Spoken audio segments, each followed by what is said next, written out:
obviously.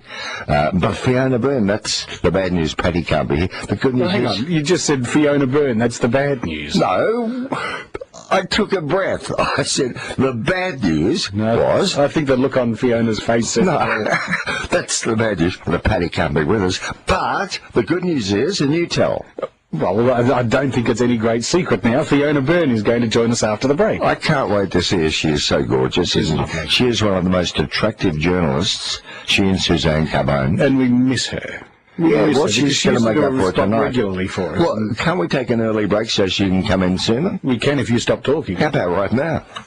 Well, thank goodness. Video killed the radio star. Thank goodness for the Good Friday appeal once a year. I'm laughing quietly at the fact that Ken has chosen Video Killed the Radio Star to introduce a print journalist who is sitting opposite us. Oh, Fiona Byrne, it's so good to see you. Phil and Simon, it's so great to see you. And Ken, I actually love that song, so thank you. That was fun. The Buggles, wasn't it? The Buggles. Sang that in the 80s. Yeah, great song. Yeah. The only TV I do now is telethons and retrospectives when someone dies. When someone passes Lane or a Graham Kennedy, they always ring up. They want to grab, you know. But Phil, tell me, did you have a great time on Friday? And I was looking for you, Fiona. I'm sure you were there at some point. I scurried in and I scurried out. I was on deadline at the paper, so I didn't have a lot of time on Friday. See, I don't know the girls now who do Confidential, and they probably wouldn't recognise me, but I was on the lookout for it. It was a fantastic result, wasn't it? A wonderful, wonderful result. Huge amount of money raised, and such a super feeling around Melbourne. I love the fact that the entire city just gets behind the Royal Children's Hospital appeal, and everyone has just such goodwill for the kids on that day. Despite the carbon tax and everything we've got hanging over us. Yeah, everyone digs deep. Melbourne people are great. Will you be at the Logies on Sunday night? I will be at the Logies, and I'm hearing I'm going to see you. Are you broadcasting from down there? No. No, but wouldn't too scary, not with my But wouldn't it be a treat if you got a chance to phone in during the night? Oh, I can do that, absolutely. Talk to us from behind the scenes. We'd love that. No, I would love to. The Logies are going to be absolutely super. There's lots going on with the Logies, and I think probably one of the most exciting things that's happening with the Logies is not confirmed, but certainly the very, very strong tip among all TV industry people is that Molly Meldrum's going to be inducted into the Hall of Fame. Yes. So fingers crossed that does in fact happen. I think you might have been the first to hint about that about a month ago. Now, a question though, and this is actually, I'm trying to think of a way to put this that it doesn't just sound like I'm an evil, twisted, bitter media person. Molly is a Channel 7 personality.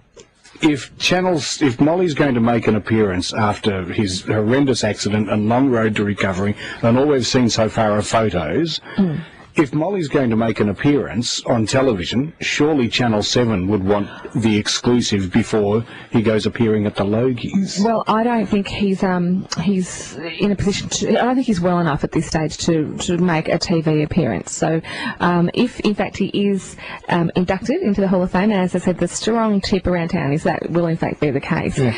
He probably will be represented by someone. He won't actually be attending himself. Perhaps his brother Brian would be a good choice. But yes, but remember... I hope Siggy's there. I'd love Siggy to be there. Oh, yeah. But remember all the years on Hey Hey It's Saturday, Molly's very much a part of the Nine Network too. Oh, yes, yeah, absolutely. But when, that's like if Philip Brady fell down the stairs here and then was going to come back, you wouldn't turn up on 3MP. No, Logies night, it's very ecumenical, as Fiona will agree. It's everyone in together. If they wanted to do a doco on Molly, yes, 7 would get it for the Sunday program or Today Tonight exclusively. And I'm sure at some point we will see that interview, but it's certainly, my understanding is he's just not ready to sort of be. I mean, the Logies is such an intense night. It's crazy. There's 1,000 people there, and everybody's wanting to catch up and pat everyone on the back, and there's a few people who don't want to see other people there.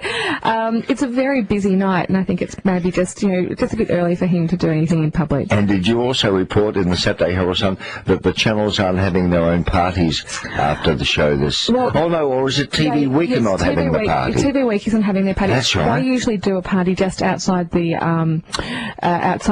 Palladium Ballroom, which is where the Logies dinner is held. Yes. And this year they've decided not to do that. So all the networks are having their individual parties, but there's no big group industry party as such. And really, I think that's sad in a sense because it sort of limits it detracts from the opportunities of all the networks being able to mingle in together. But by the same token,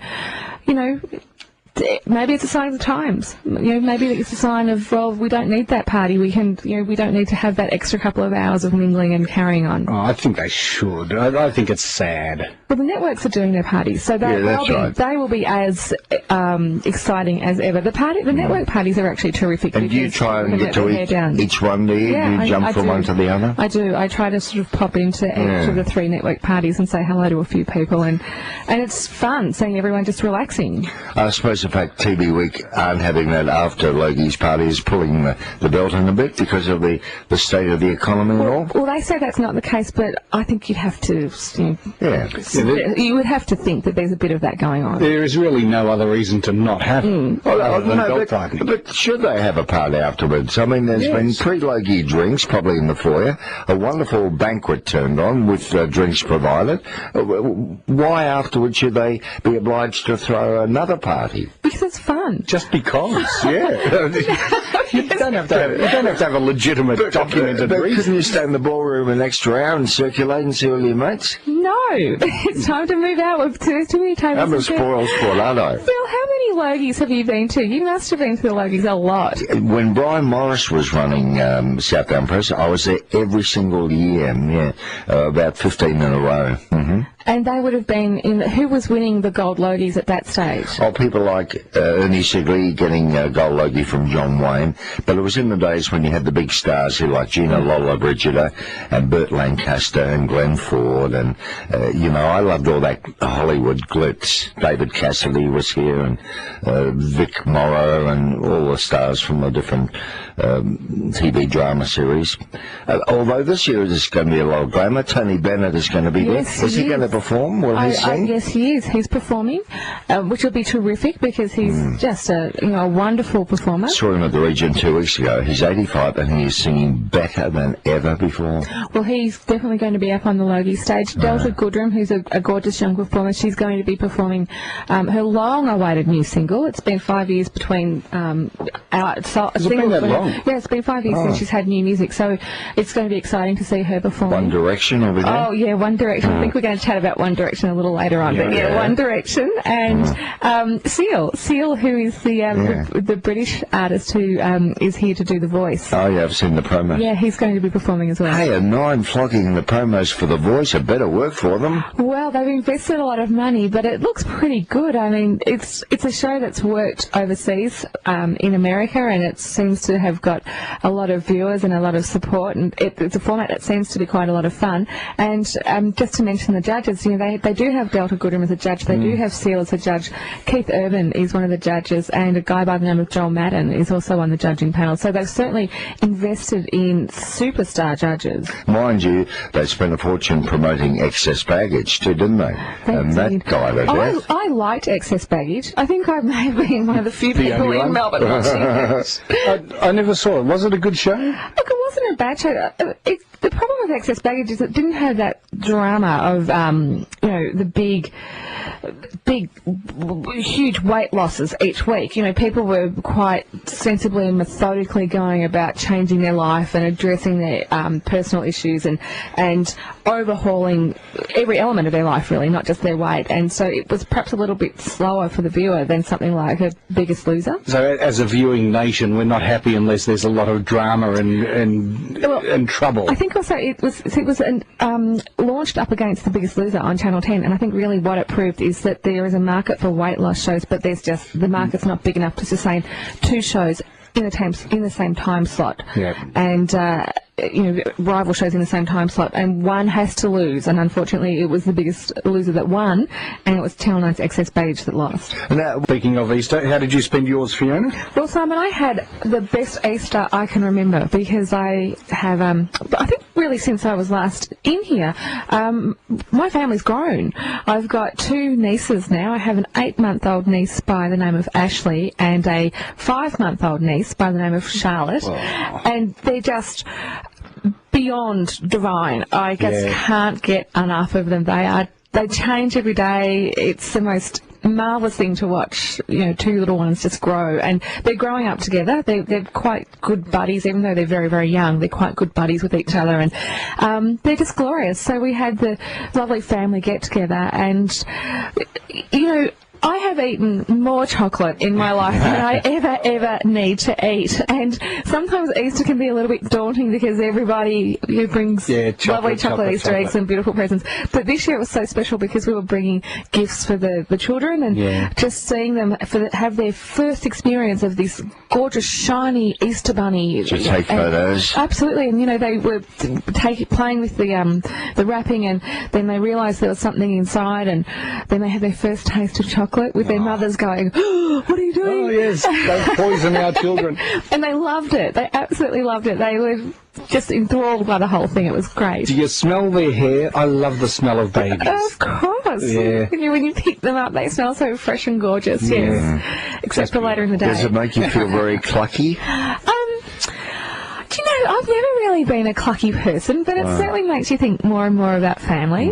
And what it does make me want more than anything is time to spend with them. And I'm very lucky because I live very close to my brother, who is Charlotte's dad, and my sister, who is Ashley's mum. She's just over the bridge, so she's not far away at all either. So we're very lucky. We can spend a lot of time together. And as I said, it's a real joy because the little ones, they just change every day, and it's such a exciting thing to watch them grow. Also, you'll get plenty of time to look after them because Mum and Dad will eventually want to go out and see a movie, and it'll be Auntie Fiona's going to babysit you tonight. Auntie Fee, exactly. I'm not ready. I don't think I'm responsible enough for babysitting duties. I got left. I was left in charge of Ashley a couple of months ago, just for an afternoon, and she truly had me because I was almost terrified of her. I was just praying we didn't have a nappy to change because that was going to be way beyond my skills. Have you still got rats in your house and all that sort of thing? No, not that's anymore. long gone. No. That was a couple of years ago. That was one of the funniest things that had ever happened to me. When I was talking to Bruce and Phil live on air, and I was in the kitchen and a rat. Turned out there was a hole underneath my oven, and this hideous beast had crawled up through it, and it was just at that moment you when were on the air with us. Talking to you, yes, that it appeared, and I couldn't believe it. Anyway, needless to say, there was a tradesman required straight away to find the hole and fix it up. Yes. There's a rat plague and a mice plague in Meldrum. Thanks, Phil. No, but there is. But I'll put you on to Nigel's Animal Rescue. I needed Nigel that night. Not that he relocates them, he baits them, that's for sure. Well, I don't know. I don't need that rat back. Okay, now back to the nieces, back to Ashley and Charlotte. You're a very successful career person, but do you look forward to the day when you perhaps have your own family? Would you like to be married and with children running around you? I think all women want that, don't they? But Phil Neal married someone else. Oh, yeah, I had my heart broken. See, the one that got away, he's now got 3. And we're not really? Oh, by the way, folks, we're not talking about Neil Mitchell. No. A dear friend Neil, but no. The answer, the honest answer is yes, of course. Oh, your turn will come. You'll find the happiness you deserve. But you want. It's quite a serious question, and the serious answer is, of course, I'd love to be married and have a fabulous family and a wonderful relationship. The right person. I don't think there's any point in jumping into something that's not right. No, it'll happen when you least expect it. You'll bump trolleys with someone at Sofa and lights will sparkle and there will be. That's how it happens. Yeah. It'll be in the cat food aisle or something like that. You'll both reach for the same can of rat poison. And you go, you too? Now, we learned over the weekend of the passing of the socialite Sheila Scotter. Yes, a real name in Melbourne society, Sheila Scotter. She was the first editor-in-chief of Australian Vogue, and she passed away on Friday after a long battle with declining health, and so she's gone peacefully. And I think there's a lot of people who would remember her, and she was a woman who was known as the Silver Duchess because she had silver hair, silver grey hair, and she would always wear black and white. She didn't like wearing colour. She liked to only wear black and white. Did she barrack for the Magpies? I don't don't know. I think she just felt it was an elegant colour combination. She was a very elegant woman. Yes. They were also Farlap's colours, weren't they? Black and white and one red. other. Yes, and one red other colour. were Farlap's colours. You know I like my horse racing. Yeah. And because there's a stuffed Farlap, isn't there, in that museum? Yes, there is a stuffed. Wearing his racing colours. I don't like the word stuffed. You could say broken. Or, you know, he's been mounted, maybe his hide was mounted. That'd be a nicer way of putting it. Well, I think his skeleton's in Melbourne, his heart's in New Zealand. Actually, the hide is here in Melbourne, the skeleton is in Wellington, I think, and his heart's in Canberra. That's all over the place, isn't it? Bits and bobs all over the place. Yeah.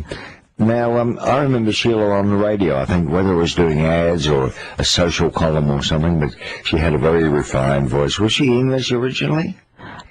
No, I don't think she was. I think she spent time over there, though. Yeah, but she was a very elegant lady, wasn't she? Very elegant. And like June Daly Watkins type of lady. fashionable, you know, a fashionable society woman. I think that's how you would say it. And a friend of Frank Packer's too. There was a photo of them in the Herald Sun together. Yes. At the races in 1955. Racing again. You and I should do a racing show. Yeah, I'm not into horses too much. You're very knowledgeable on them, though. No, I'm just trying to impress you. You're doing it well. Now, we need to break, but after the break, I want to talk to you about youthful things like One Direction and the Janoskians and hear how it sounds from your point of view. I want to talk to you about that as well, because I hear that you escaped from the Janoskians. Oh, yes, I was almost trampled to death in the crowd, but yes, we'll tell you about it after this. Tom, it's very rare we have Fiona Byrne's company, and we're so thrilled to see you again. You're looking very elegant. Thanks. Every time I see you reinvent yourself, you've got a new look. It's fabulous. You know what? It's just different colour in the hair. Hey, I know the problem. But listen, if you'd like to talk to Fiona Byrne, feature writer for the Saturday Herald Sun, phone in. You might want to ask her about one of your favourite stars, and she's sure to have a bit of gossip for you. Now, I have to ask you, the world's current biggest boy band is a group called One Direction, and anybody under the age of 15 knows every single song and all the goss about them.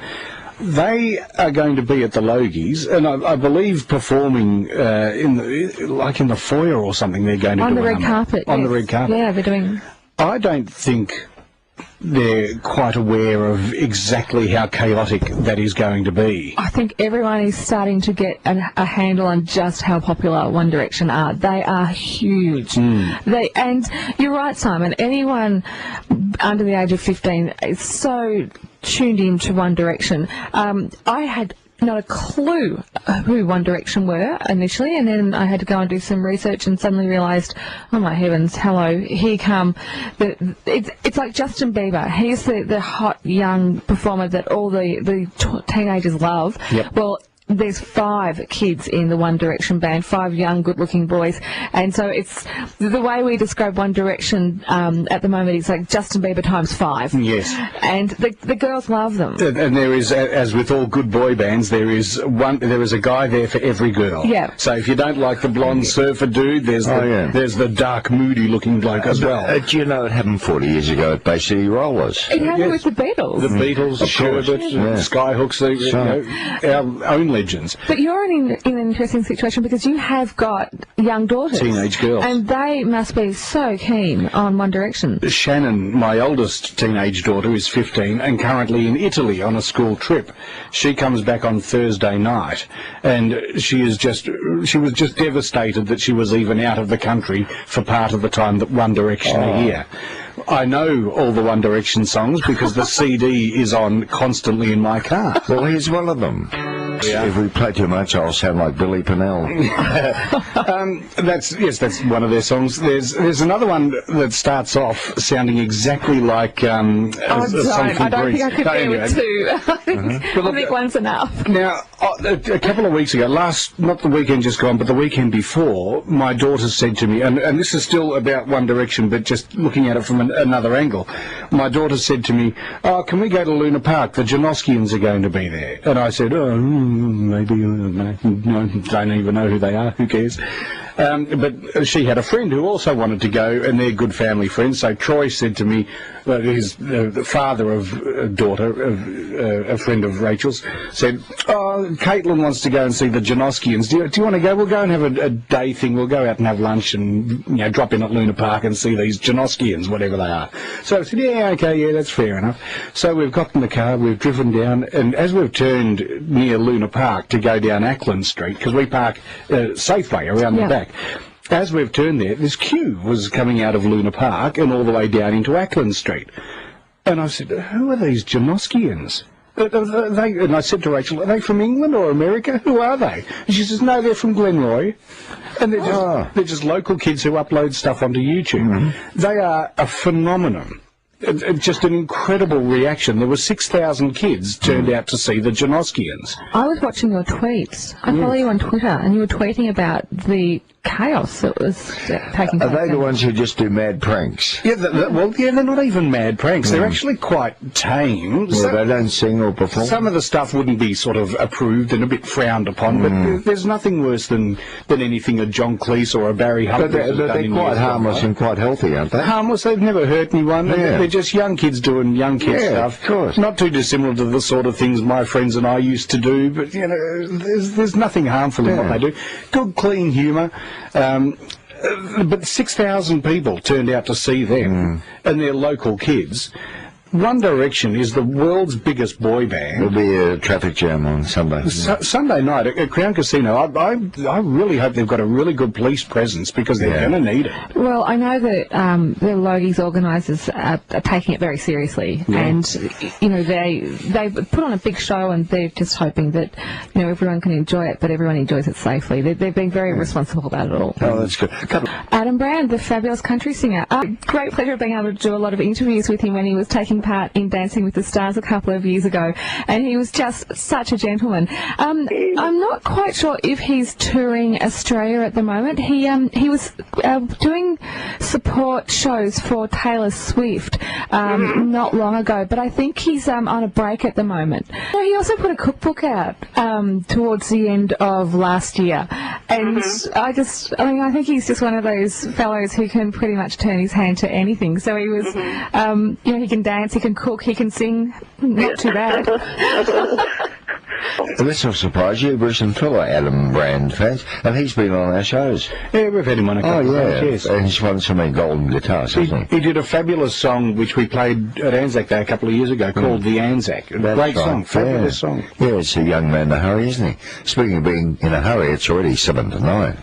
Fiona, it's been so much fun seeing you. Phil, Simon, it's been lovely joining you. I've really enjoyed it, and I'm sitting in the chair tonight for Patty Newton, who obviously isn't here, and I just I can't leave without saying, there's obviously a very big story that's on the front page of the paper today regarding Matthew and the drama that he's got himself into in the US, and it's just another sad chapter in his life at the moment. But really, best wishes to Bert and Patty, and to Lauren and to Matthew, and really hope that they can get through this and it can all get sorted out again. Now, I've known them for 54 years, and I have to say they are the nicest people in the business. There's no doubt about that. They don't deserve to be put through this.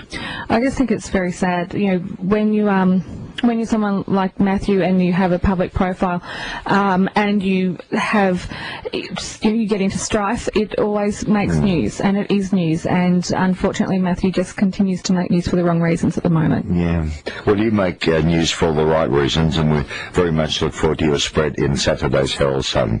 Thank you very much. It's been such a great night to join you here. It's been super fun. Yes. Now, aside from Logies, which of course we've mentioned coming up this weekend, anything else on the horizon? Are you flying back off to England to have another look around the castle or whatever it was called? Downton Abbey. Downton Abbey wasn't that great. I'm going actually to London in June, because I'm going across to Royal Ascot to the races to see the Australian horses run. So that'll be great fun. I'm very much looking forward to that. Can you stay till July, because I'm going over for the Olympics? Oh, you're going to the Olympics? We could share a flat.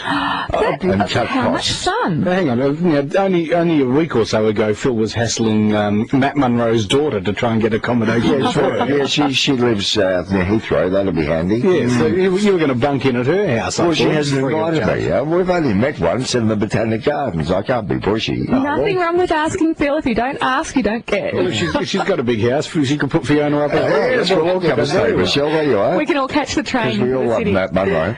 So we're running out of time, but I hope the year ahead is full of good things, and maybe that special man will just pop into your life. Thank you for those wishes, Phil, but I'll be hopefully speaking to both of you from the Logies on Sunday. We'll look forward to it, Fiona Byrne. Look forward to it. Yes, as Phil just said. I don't know why I repeated that. It has been fabulous. Thank you, and we'll do it again soon. Thank you. Speak soon.